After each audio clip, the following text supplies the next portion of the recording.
Amanda Hoyt, the Strategic Communications Director at Faith in Public Life. Amanda was the Minority Chief of Staff in the Ohio Senate for 3 years. Her legislative team in policy, communications, strategy, and political maneuvering. In 2007, she was asked to manage a $1 billion portfolio for the Ohio Treasurer's Office. Amanda received her BA from Ohio State University. Prior service member in the U.S. Army Reserves. She and her husband live in Columbus. He's an elementary school teacher with their 2 daughters, and they attend Zeno's Christian Fellowship, a non-denominational evangelical church. So my name is Amanda Hoyt, and I live here in Columbus. You're actually in my neighborhood. I live here in Clintonville. So welcome to the Ville. I used to serve as the Chief of Staff in the Ohio Senate for 3 years. I like to call that my official tour of duty, not the Army time that I served, because it was close to hell on earth. I am evangelical. I was a Democrat Chief of Staff, so that basically just means I have dual personalities. So it actually means since I was in the Army, I love Jesus, but I swear a lot. The 3 of us can give as much information as possible to you to glean some of the things that we've come across over the helpful. So I never like to go into a crowd and assume that everyone knows their Civics 101. I love our public system here for Columbus Public, but it was a long time ago for some of us that we learned what our civics lesson was. So I like to do these 2 triangles. This is your state triangle, and then this is your congressional triangle. So this is your governor, your Ohio Senate, and your Ohio House. And then here's your president, U.S. Senate, and your U.S. House. And we don't care about courts. I should never probably say that in front of a lawyer, right? Yes. All they care about is the courts. Yeah.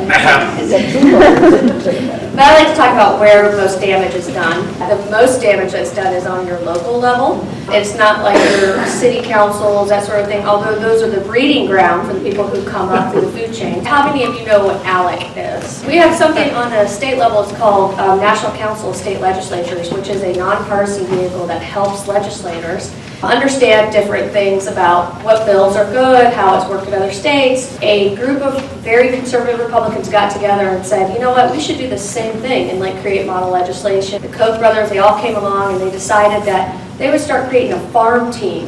And their farm team would start at the local level, and they would grow them from school boards to city council up to the state senate. So like even our president, Barack Obama, came through his state senate. So it's very, very important to watch what happens on your local level, because that inevitably will become your people who go to the national level, who represent you in Congress. Any kind of bill or idea that's created that becomes a bill, before it becomes law, goes through a process. Depending on which chamber it's introduced, it goes through a committee process, and then it eventually goes to the floor, goes over to the other chamber, goes through a committee process, and through the floor. If it passes both chambers, it can go to the governor to be signed. It can either be signed, vetoed, or he can lay it on his table, which means it'll become law in 10 days. But it's kind of a way of him not saying that he's completely in support of it, that he's not going to veto it. Same kind of thing happens here on the congressional level. What we're really going to be focused on is on the state level. So this election cycle had nothing really to do with the presidential, in my opinion. This election that happened on Tuesday is what I refer to as revenge of the white evangelical male. Since I know my Bible very well, I had a very hard time working in the State House because I felt very called by Christ to work and love people. But then I worked with people who were so conservative, their knuckles would drag on the ground. I would say, but that's not what Christ called for you to do, but they professed that they were Christians, and so it really bothered me. So fast forward years later now, I work for an organization called Faith in Public Life. We're a national organization out of DC. What they decided is that they were like, look, man, I tell you what, the people out there in America, the only faith that's going on in the media are faith leaders who either hate gays or hate abortion. Like, there's nothing else out there, and faith people know that you do so much more. Even those people who are hating they're doing more stuff, but nothing is getting up to the top except for the hate message. So they decided to create a media firm, that's a national media firm, to help groups get their messages out. So, we've worked with a group called Nuns on the Bus. We do all their media. I helped bring back together the Ohio Nuns on the Bus. They're just a great group of nuns. You can't beat a nun, right? And I'll tell you, for us, since we're a media firm, we actually look at who polls the highest, in terms of messaging. Nuns outrank everyone by far. They're the most trustworthy source. If you were going to deliver a message and you had to pick a messenger, a nun was the way to go. They live a life of poverty. They really live it. So the Nuns on the Bus Ohio, so I've helped them get together and do stuff here. We've been trying to get something called a moral movement together. It's not about who you believe in or what you believe, but it's about being together on one day and saying, things just aren't right. And we can all, and I haven't come up with a better phrase, but I kept saying, I need a bumper sticker that says, shit just ain't right. Because it is, it's just not right. Something's not right. We're trying to create a moral movement where we can get people engaged, come to the State House and look, we're all from different walks of life. We don't even have anything really in common. But what we do know is that people don't have jobs. People are hungry. I'm working full time and I'm not able to afford a house and food and send my kids with decent clothes to school. There's something not right. When we talk about the process in the state government, people bring bills to the representatives and the senators and they say, we'd like for you to promote this idea to change this law.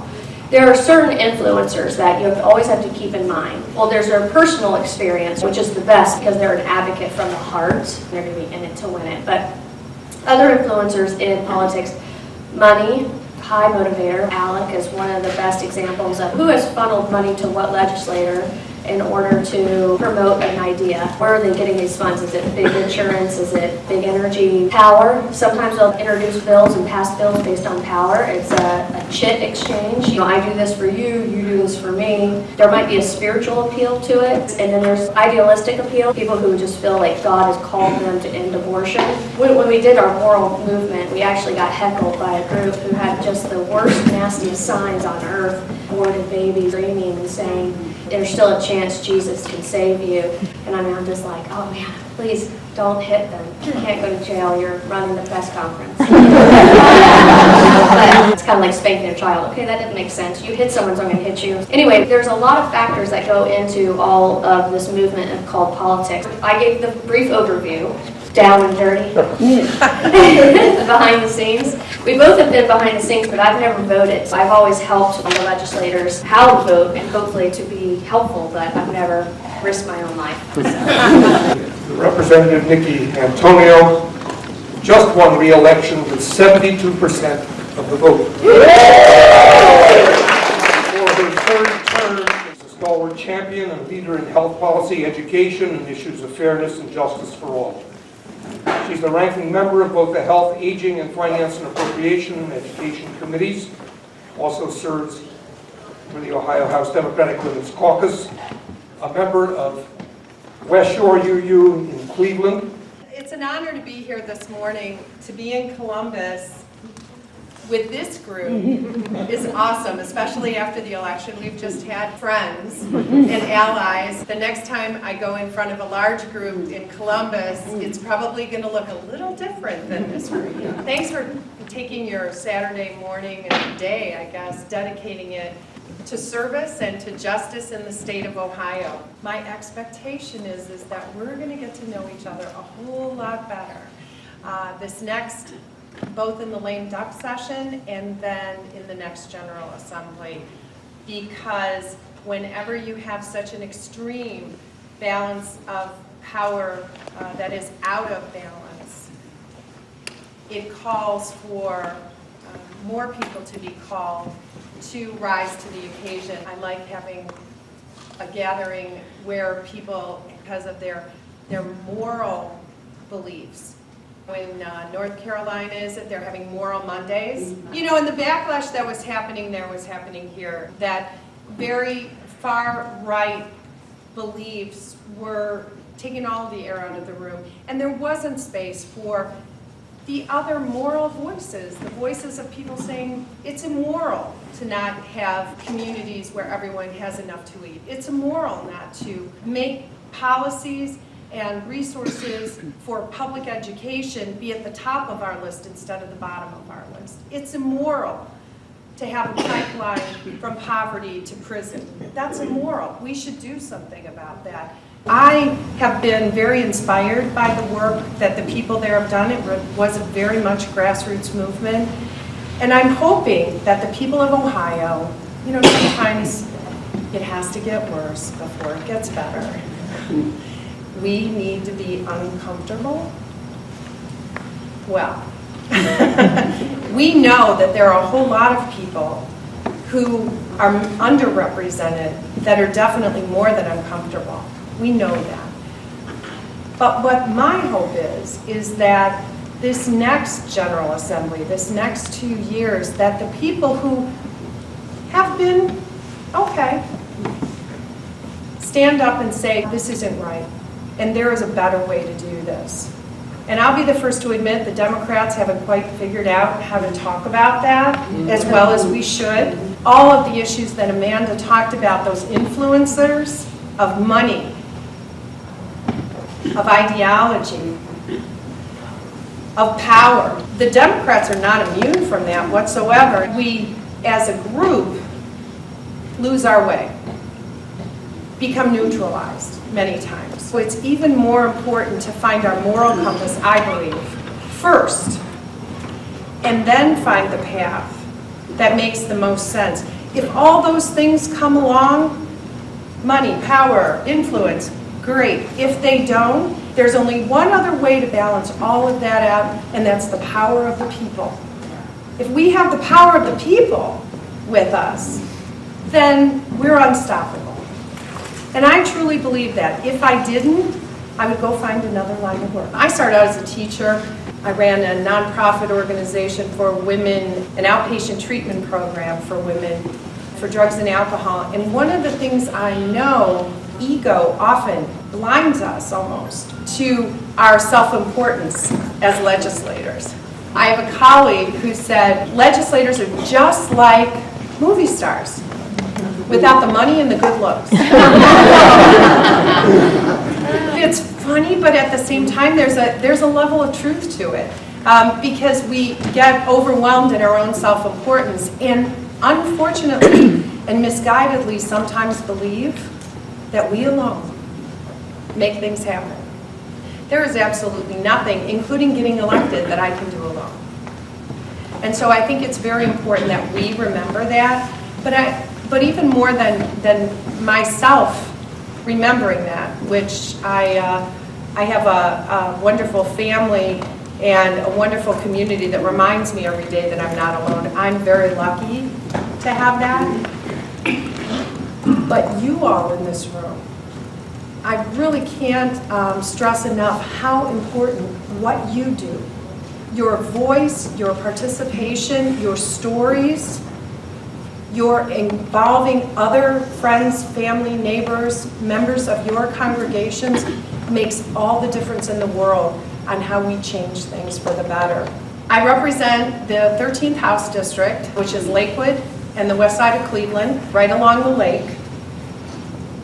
I did start in the city council through it as a pipeline. And I'm very appreciative of what I learned in city council because it has served me well. Actually, all my jobs have given me a perspective, connection to the community. I constantly am engaged in visiting. That helps me understand some of the things we're working on at the State House, and more importantly, what the ramifications are back in the neighborhoods, back in our communities. Because what we do at the state level so very much affects you locally. One of my role models for my life and my life's work right now is Shirley Chisholm. She represented New York State in the U.S. House of Representatives for 7 terms. She went on to run for the 1972 Democratic nomination for the presidency, becoming the first major party African-American candidate to do so. She gets left out sometimes. People don't realize that. Throughout her political career, she modeled a courage and a determination that is suggested by the title of her book, Unbought and Unbossed. If you've not read this, you need to, someone in the back room is going like this. I read this first when I was graduated from high school, and I keep rereading it all the time because I love that. Because that's, as legislators, that's what we should be. Unbought and unbossed. Because at the end of the day, you are the boss of me. And we need to remember that. She said, you don't make progress by standing on the sidelines, whimpering and complaining. You make progress by implementing ideas. I love that. So I've been asked to touch on a few legislative ideas we hope to implement, ending the death penalty and replacing it with life without parole, which is House Bill 385. This is the second time we've introduced this. Now remember, I framed this by saying legislative ideas we hope to implement.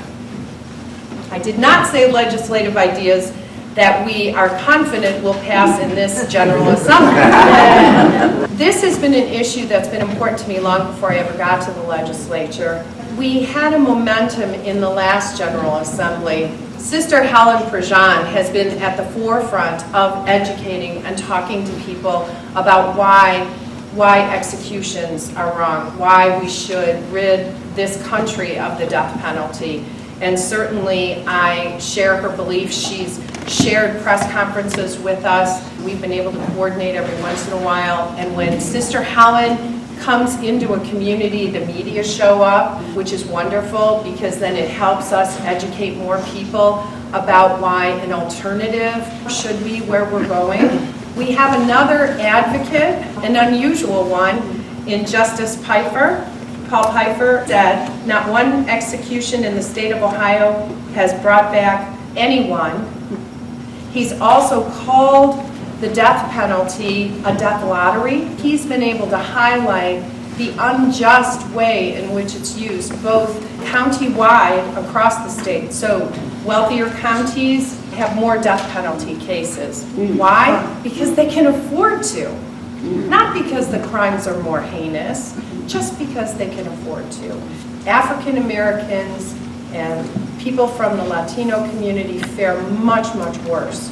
Folks who are white and folks who murder a white person.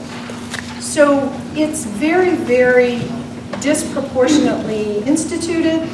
And then we've also talked about how it is not a deterrent, that it's actually very, very expensive. And so many of the states, we have 18 now, that have outlawed the use of the death penalty and gone to some life without parole or some other measurement and some other conviction. In a few of the most recent states, the cost effectiveness of not having the death penalty was the thing that put them over. I'll take anything we can get. I'll take any reason or rationale that will move people to that. Right now, the bill sits in committee. We've had sponsor testimony. We were trying to get an additional hearing where we would bring in proponents of our bill, including Justice Pfeiffer, including former Attorney General Jim Petro.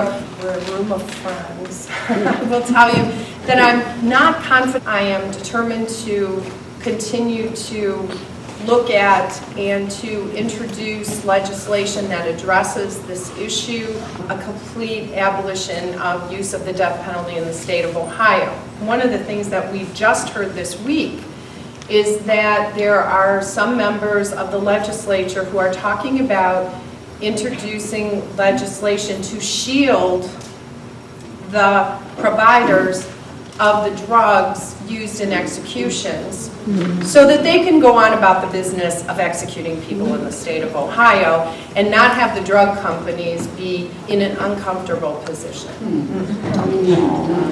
Or some of the companies have said, we created this drug to save lives. We do not approve of your use of our drug to end life. It wasn't what it was created for. And in many parts of Europe, that was the sticking point. That's why the death penalty ended in Europe. There have been places in the country, it's hard for me to believe, where they've called for bringing back electric chairs and firing squads as an alternative to the fact that they can't use the drugs. I had people try to convince me to find a middle path to this. My struggle has always been that we start from a place that I believe is an oxymoron to begin with. You cannot have a humane execution. And for very much of last year, all of the discussion was around how can we do this humanely? I have to go back to square one. My lone Republican co-sponsor, we lost this past year. We're going to have to go back to square one. I continue to believe that there are members of the legislature who understand and would support moving from execution to life without parole. There was a committee that Chief Justice Maureen O'Connor put together to look at the entire issue of executions in Ohio. The bill that I just talked about, shielding the drug companies' identification, comes out of some of that work, but they're also talking about stricter guidelines for when to even institute the death penalty. So we're moving in a better direction. I was asked to participate on that committee, and I said I couldn't in good conscience because the ultimate goal was to figure out how to do better executions. And because I don't support executions, it made no sense for me to participate on that committee. The other thing that we have our eye on, that I'm hoping all of you will continue to pay attention and talk about, is Medicaid extension, the extension of the expansion. So congratulations to all of you for getting the expansion to begin with. State communities from around the state, as well as enlightened people, understood how important that was. Now, because it's a year-to-year issue, budget to budget, we live in a state where there's a biennium budget, but because they're doing budget revision every year, we might as well be in an annual budget. We need to address reducing Ohio's abysmal infant mortality rates. There are a number of bills in the Senate by Senators Charlene Tavares and Shannon Jones. It's a bipartisan effort. I've introduced hate crimes legislation, House Bill 300. That's another bill that we're hoping to get some action on before the end of the year. Margaret Mead reminds us, never doubt that a small group of thoughtful, committed citizens can change the world. Indeed, it's the only thing that ever has. We need to work together. No legislator works alone, and we are all in this together. And I thank you for this time this morning and the conversation we're going to have. Thank you.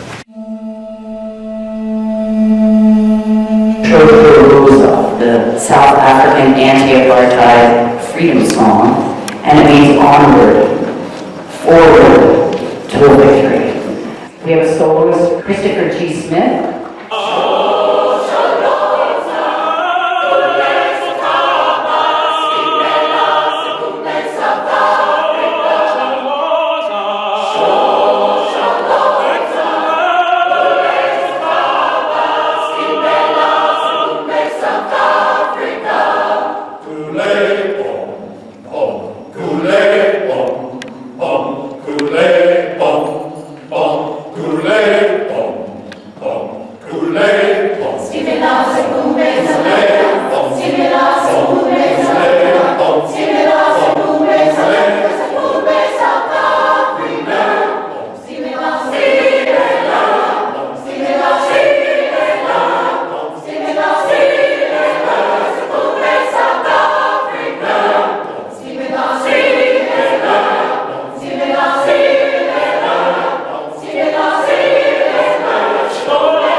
Director of the Ohio Justice and Policy Center, passionate, strategic lawyer for social justice for 14 years.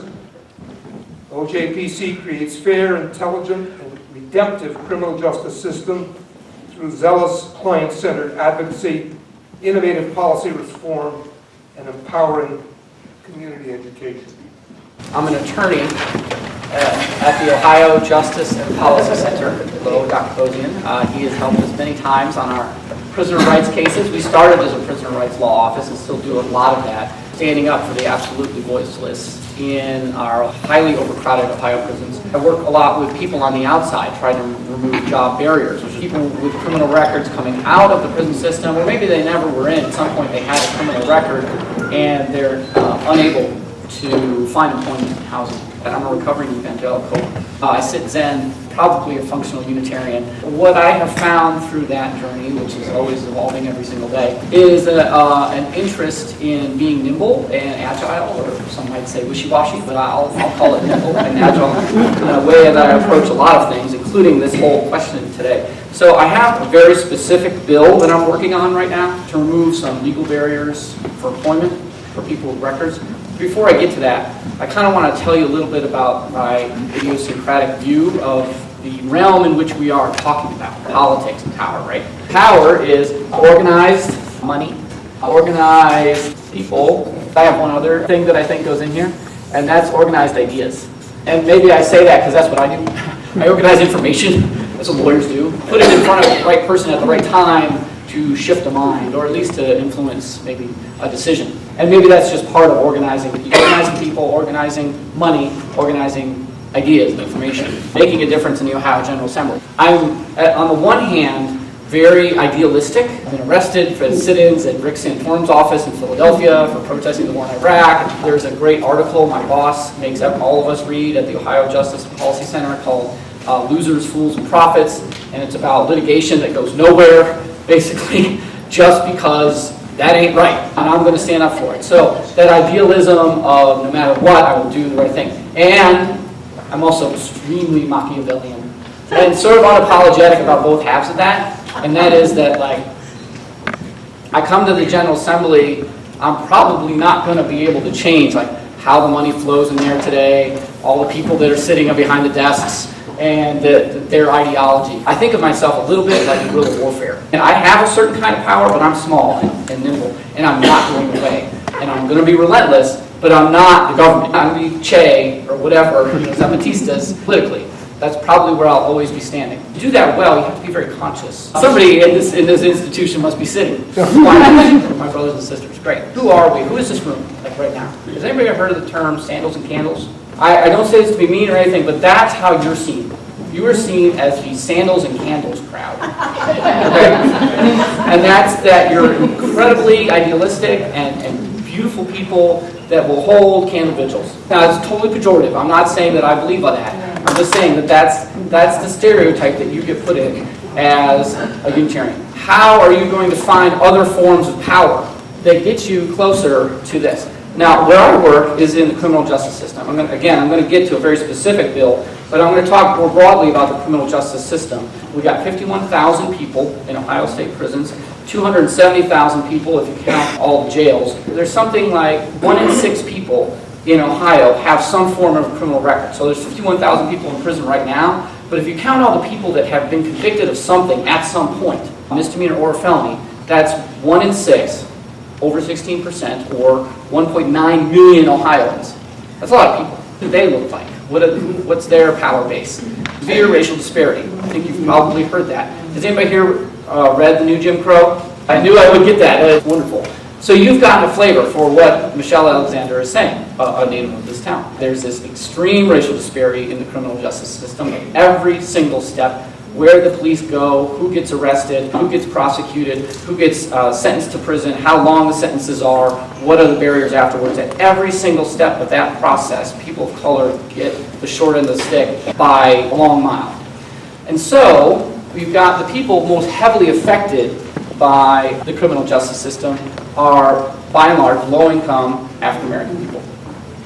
Then, you have the Ohio General Assembly, which is by and large people with money, oftentimes white, with a certain kind of ideology, vast majority white, and a certain kind of conservative ideologies, whether it's the death penalty or abortion or women's rights. You're not this. There may be a majority white people in this room, so there may be some synchronicity there. You probably don't have the kind of access to money that they do. I don't want to presume. There are probably a lot of people in this room who either personally or through a family member who has been touched by the criminal justice system. But you might not be experiencing it like the low-income African-American, highly urbanized communities that are getting the heaviest hit. The vast majority of people in this room aren't coming from the place of, I'm most affected by this system. You're also not coming from the perspective of, I'm one of these high-powered people. So, what are you going to do? Coming from a place of finding moral power, we think of someone like Martin Luther King Jr. In that community that was the most heavily affected by whatever insane injustice they were facing. And then they went and spoke truth to power. So if you're not in that community, you've got to make some shifts. One of my first encouragements today is branching out beyond this room. The UUJO is incredibly significant, and yet doesn't do much unless it finds some access to either form of this power. And the people who are most affected actually have a certain kind of power, which is, this is hitting me, and they can speak. When you hear somebody whose son or daughter or they themselves have borne the brunt of the criminal justice system in an unfair way, they have a certain moral authority, and that's true for anybody who's suffered the injustice. So if you're not living in that neighborhood, you have to find that connection in those relationships. I alluded to the Ohio Organizing Collaborative. That's a great way to stay aligned, and it requires humility, honestly, of listening and connection to stay connected to people who are bearing the brunt of this injustice. So those are some hortatory thoughts, which you can discard at will. My bill that just got introduced on Thursday had to quickly change the handout, which is why I'm late today. An idea, this bill is one of these. Here I am, the lawyer guy, right, doing the lawyer thing. But this bill doesn't go anywhere unless I access the power of the people, and that it is authentic and serves the needs and is responsive to the people who are most affected. They're under the thumb. This is a hand with a thumb out, okay? And this is the big thumb. They're under the thumb of power.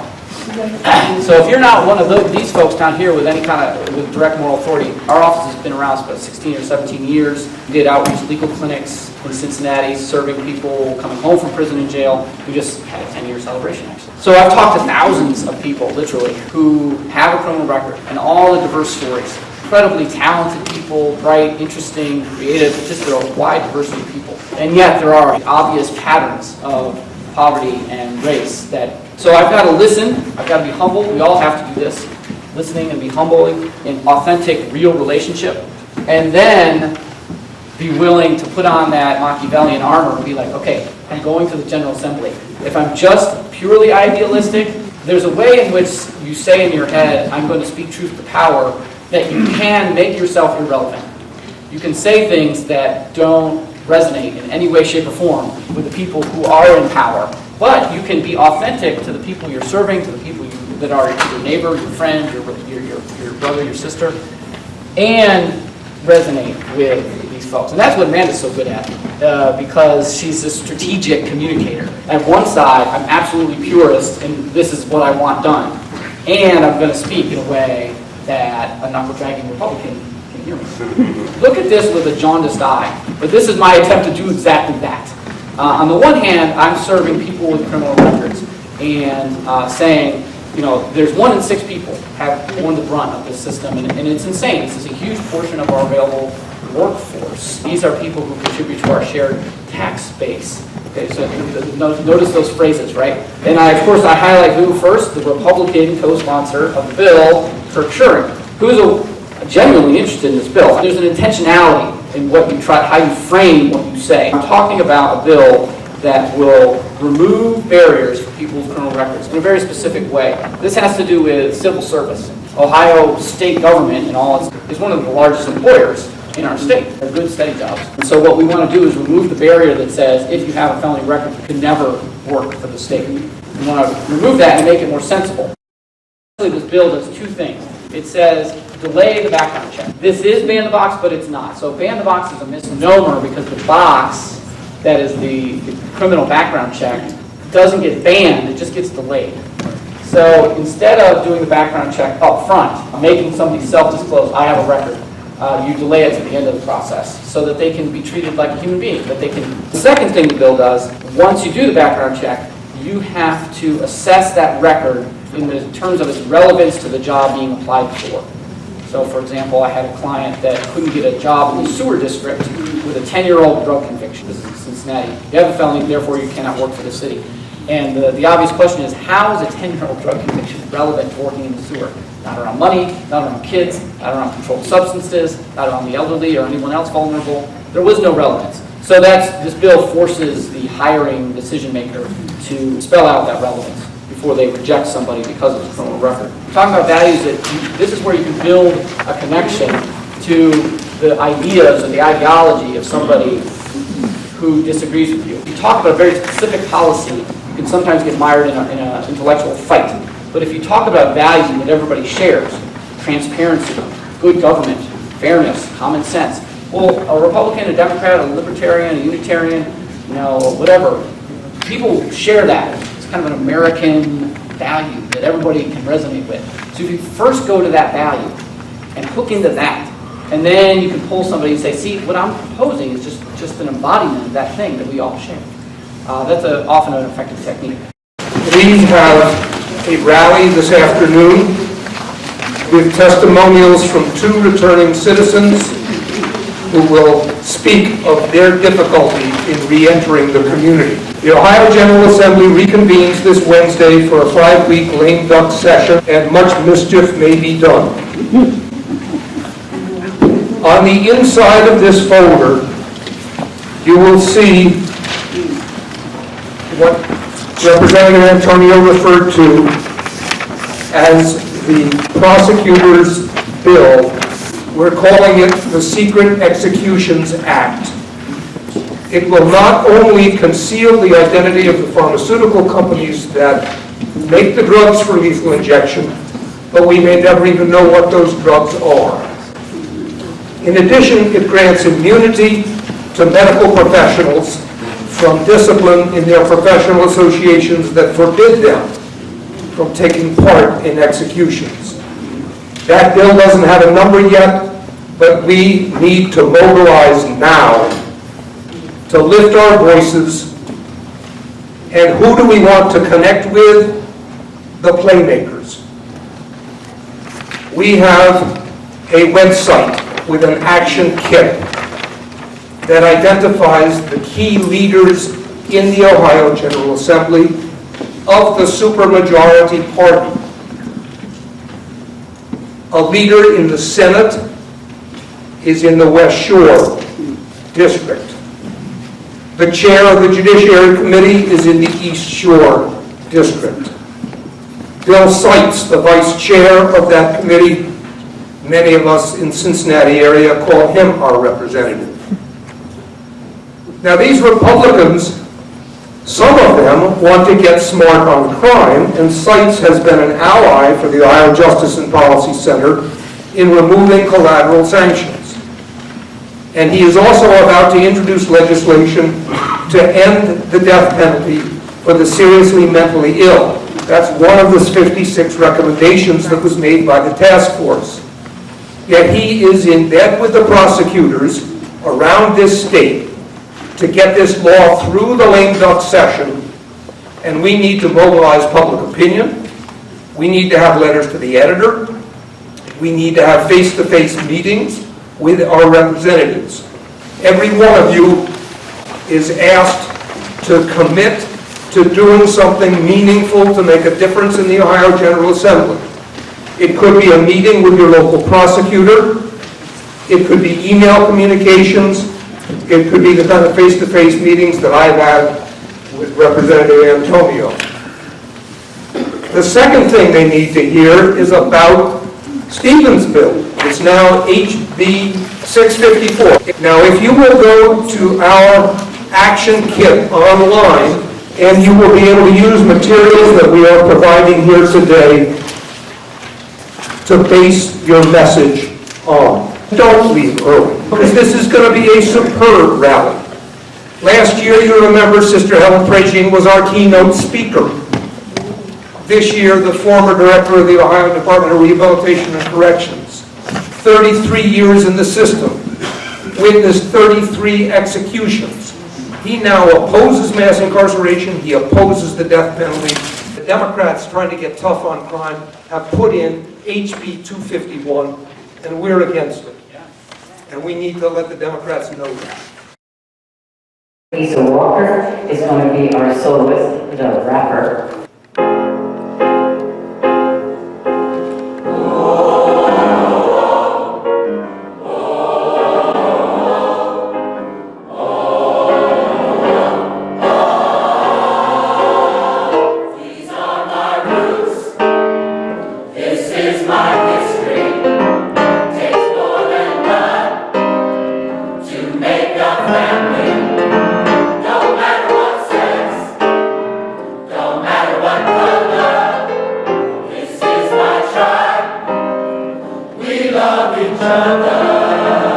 This reminds me of my adolescent days. Auntie May cooking soul food. The kitchen always red. We used to sit and listen, watching Price is Right. That's when life was right. And out of sight, go. It was when it connects your life. Grandma said, you fail when you stop trying. Stay humble, you won't sin when they stop lying. The core values of the family, y'all. It's the tribe, it's the family, y'all. Let's go. These are your roots. Put your hands together. This is your history. Put your hands together. It's more than blood Put your hands to together. make a family. That's right. Don't matter what sex, No matter don't matter what color. what color. This is your tribe. It's my tribe. We love each other. When I was 10, my mom died of cancer. Why she had to go like that? Well, nobody has the answer, but I know this. Her pain is gone, no longer suffering, and the spirit moves on. It's my dad and me. We carry her with us through everyday life, through the fun and the serious. We cling to every word she said in her brief life. Learn These the are sound. my roots. It's my roots. This is my history. It's my history. It's more than blood One blood. to make a family. Make a family. Don't matter what sex, No matter don't matter what color. what color. This is my tribe. We love each other. You might have a father, you might have a mother, you might have both, the one or two or the other. It don't have to make sense. Life wasn't meant to be logical. Remember, your child is ever here to help you do whatever was possible. Proud of choice, like it came to be you. You all the pain, love, disagreements too. No matter how them or you have to be, it's a tribe. It's a family. I only have a mom, me too. My dad got in the war. Who's my dad? I don't know. She wanted me, and so she went to the sperm store. She's raising me alone, but that's okay. We love each other. It'll always be These the are my roots. This is my history. Takes more than blood It's more than blood. to make a family. Don't matter what sex, No matter don't matter what color. what color. This is my tribe. It's my tribe. We love each other. These are my roots. This is my history. Takes more than blood to make a family. Don't matter what sex, don't matter what color. This is my tribe. We love each other. These are my roots. This is my history. Takes more than blood to make a family. Don't matter what sex, don't matter what color. This is my tribe. We love each other. Delighted to have you all here. My name is Michael Greenland.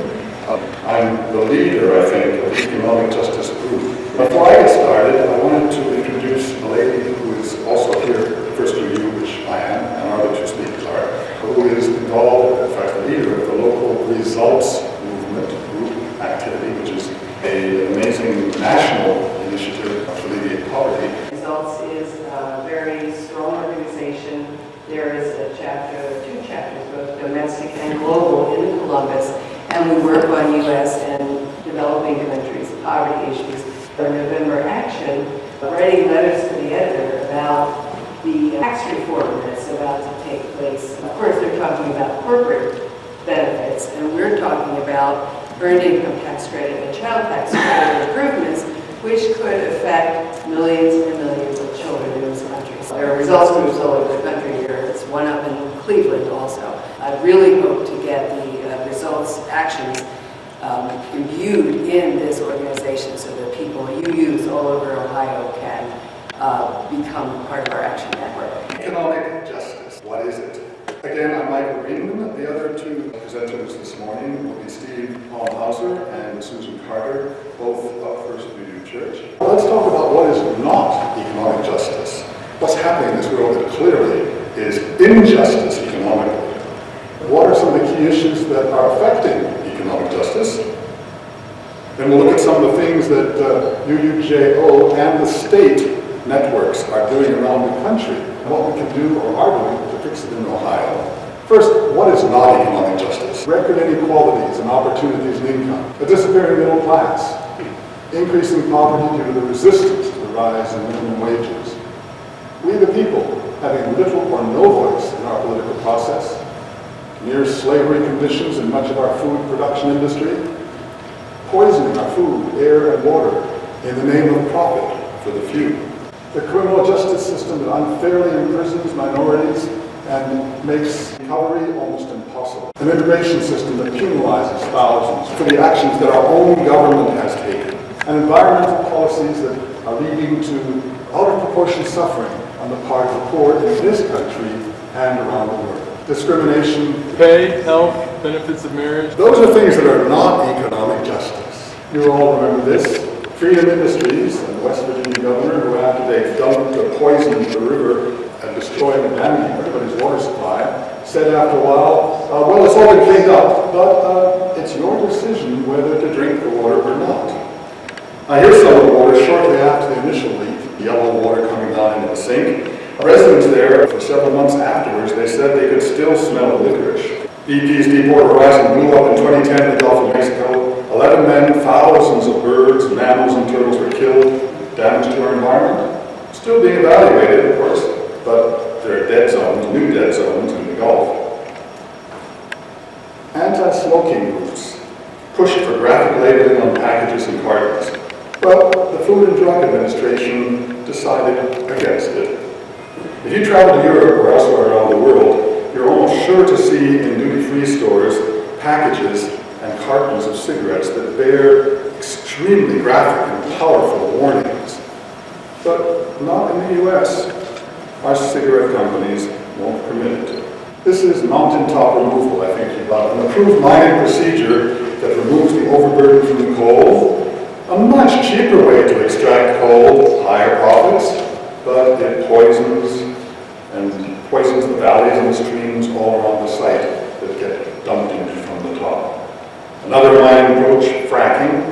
Hundreds of undisclosed chemicals are forced into geological layers or release natural gas. And tap water in area homes becomes flammable.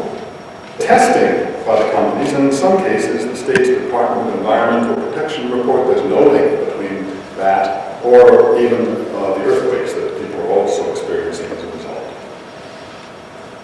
These men are undocumented workers housed in uncooled tents in Phoenix wearing pink jumpsuits, courtesy of Sheriff Joe Arpaio. Talk about dissing. He also put them on red water for defacing American flags he had put in the tents and toilets after they received their pink outfits, and they were incensed that they should dare to do that. I'd like to show of hands, we heard about it this morning. How many of you know about ALEC? ALEC stands for the American Legislative Exchange Council. Governor Kasich was one of the founders, and it is one of the powers that is bringing a lot of things to us, not good things, in this country.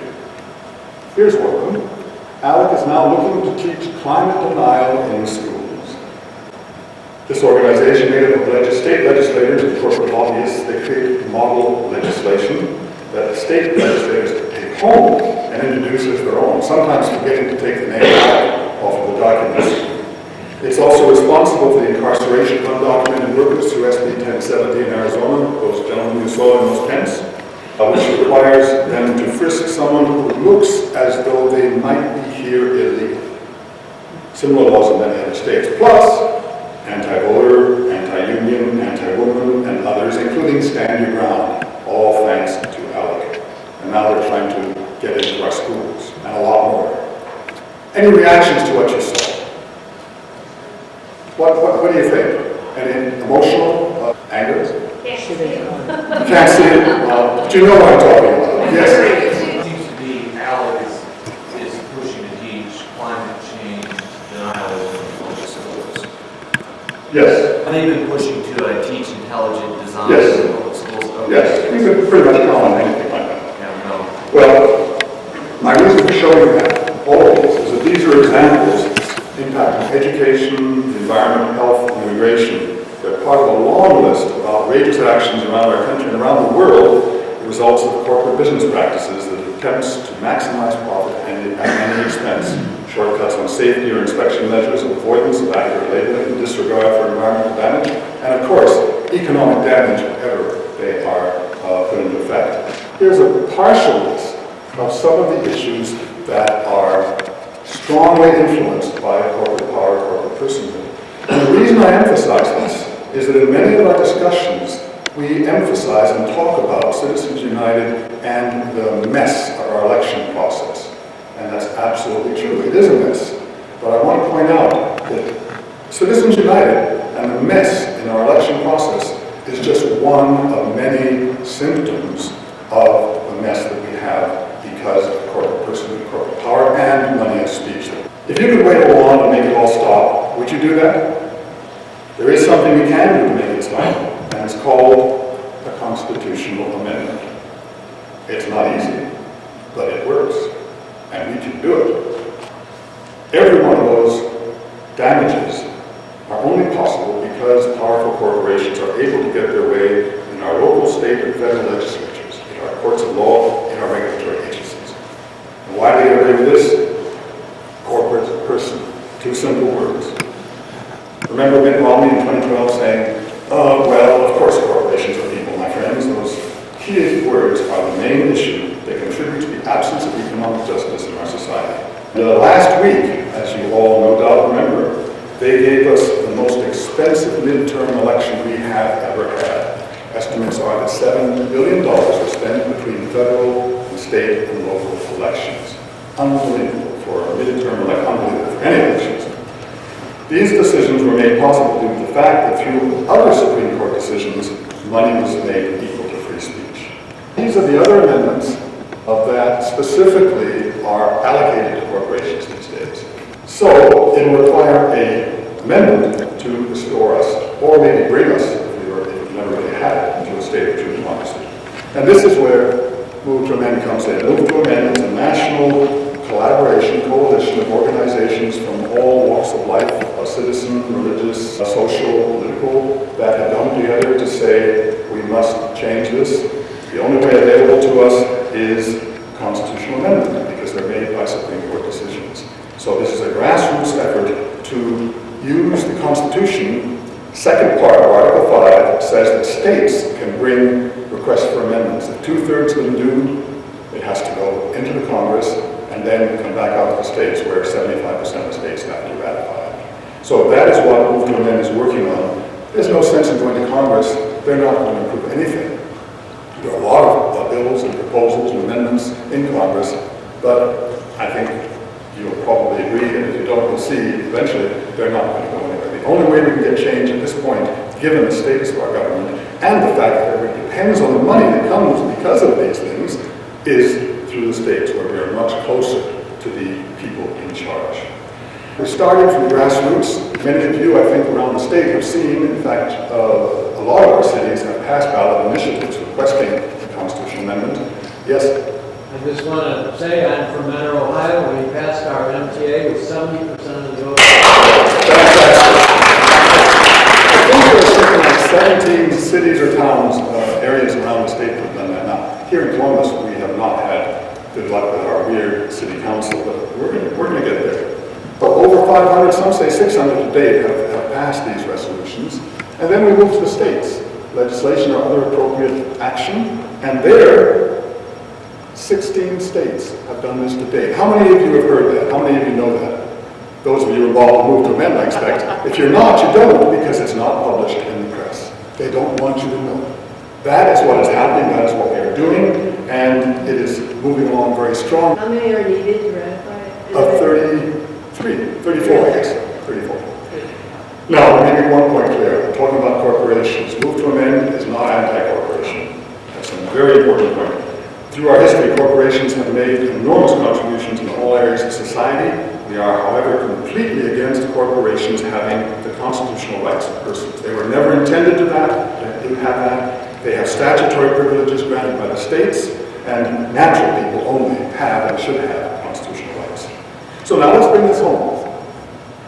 UUs around the country are already deeply involved in the process, more than any other faith community. At the UU General Assembly last year, our denomination approved an action immediate witness titled, Amend the Constitution, Corporations are not persons and money is not speech. That makes it official policy of this denomination. And we are encouraged our congregations to either form affiliates or join affiliates that would promote this action. Our statewide organizations are participating. In Florida, for example, 11 congregations have already endorsed Move to Amend, and 6 of them have passed resolutions supporting the amendment. Here in Ohio, 2 congregations so far. So there's something I'd ask all of you to consider doing back in your own congregation is work for a resolution on documents and how to do it. So what does the state of Ohio have to do to... Every state that has done it so far has done it in a different way. Some of them are resolutions, some of them are bills. The important thing is that they get together and they state either we ask our congressional delegations to do it, and if they don't, we will request a constitutional convention to do that. What about the constitutional convention angle you were talking about? That's a second choice. That it would be different than... Well, that's the way we're moving, but we don't want a constitutional convention. Just to state it very simply, we expect that when we get a large enough number of people supporting this around the country, the visibility will show our legislators federally who don't want this situation they're in now. None of them enjoy dialing for dollars every day to begin to support it. But they're not going to do it until it looks as though it's going to pass because they can't afford to anger their corporate sponsors if nothing happens. So it's a complex process. If we can't get our Ohio legislatures in the Ohio House and Senate, are we able to all do it by referendum? Yeah. Once all, not people in the state, by referendum. I'm not sure what Ohio law permits. Let's talk afterwards about specifics because I'm already out of time and I've got a lot still to say about what we're trying to do. UUA and UUSC have already endorsed Move to Amend, and this asks them to be more outspoken, publicizing what it's all about. And the final part, which is to me the most important and what I want to finish up with, is we are encouraged to work with other faith communities to accelerate the progress towards the amendment. And that is critical. As of today, 39 UU congregations, committees, plus the UUA, USC, have endorsed Move to Amend. 7 of our statewide advocacy networks have also done that. Many of you have hosted Move to Amend speakers in your congregations, and I'd say we are probably the largest host of Move to Amend speakers. I'd like to help more of us to get involved. Point 2, which derives from that action that we witnessed, the final provision reaching out to faith communities. With the support of Move to Amend's national leadership, we have created the Interfaith Caucus, which is beginning now to reach out to other denominations and encouraging them to join the work. That's why I began with the graphics. The actions represented violate all our UU principles, and a bunch of the actions of corporations that you can see violate those. But they also violate the values and principles of most other religions. We had a conference almost 2 weeks ago now, where we got together people from 9 different religious groups, including atheists, agnostics, and humanists, who of course could also be Unitarians, and we came up with a list of values and beliefs that we pretty much all share. Before this initiative, before the caucus was started, everybody who Moved to Amend was basically working from a secular, legal, structural perspective. How much more powerful will this be when, rather than just looking at it as environment, this, that, and the other, we come together and look at it with our hearts and souls and look at the outrage we should be feeling, if you think of it in those terms, by what is going on that is violating our beliefs.